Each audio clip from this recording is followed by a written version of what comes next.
emotional intelligence industry expert. And I want to ask you today, Susie, how can emotional intelligence stop you being impulsive? Keyword is when you shouldn't be impulsive. So over to you, Susie. How do you do that? Oh, Debbie, I'm loving these questions that you're asking me. They are really, really awesome questions.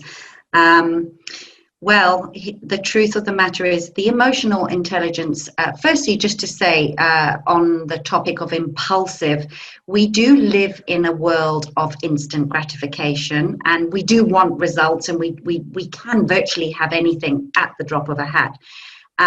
So the problem with this is in order to, anybody's sales success will be dependent on their ability to plan their work and work their plan. It's a delayed gratification skill, which is the emotional intelligence skill, which is the ability to put off the need to have, something right now. And actually, the real reason for empty sales pipelines is, this lack of delayed gratification. Because here's the thing.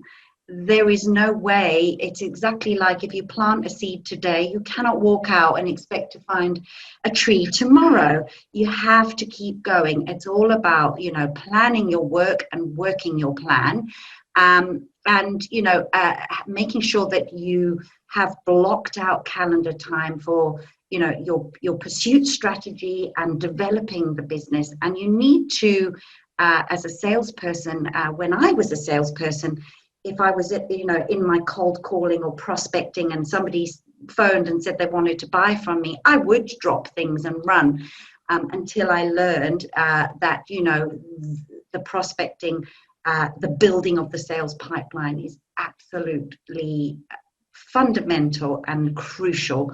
It really, really does build sales pipelines and help you to feel happier, more confident, more relaxed when you know you've got that business in the pipeline and it's coming. So it's like anything, Debbie, it's a process and it takes practice.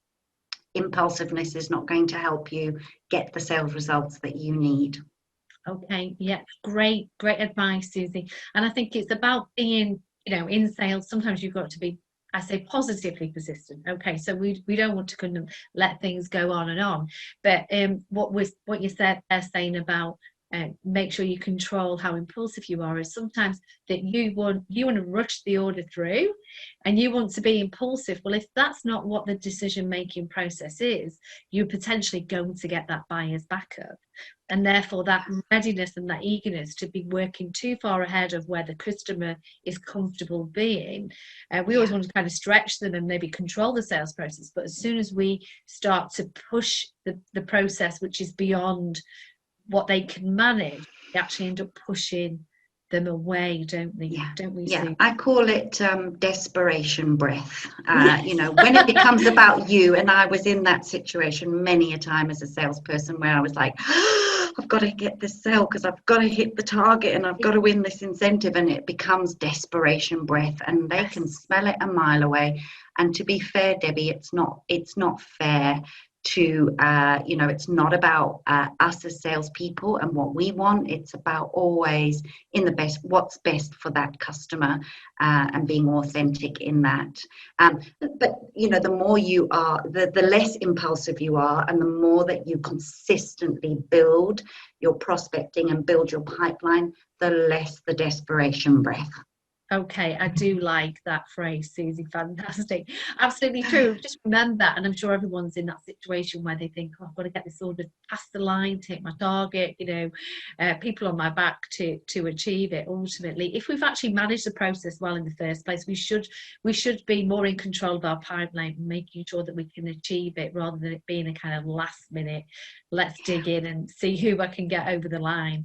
And you're so right, your customer can smell it a mile off when you're so desperate, and that's when customers will try and ask for more discount, and you've got to erode your margins. So if you plan it, avoid the impulse, like you say, Susie, and you get more in control of the process and understand the customer and procurement process, that will help you stop you being impulsive and get your orders over the line, exceed your target without that mad panic at the end of the month or the quarter. Yes, nurture that seed, 100%. Nurture that seed. Okay, Yeah. make an oak tree from that acorn, and we know that takes Indeed. some time, and it's worth it in the end. Okay, thank you so much, Susie. We'll see you Oh, you're again. welcome, Debbie.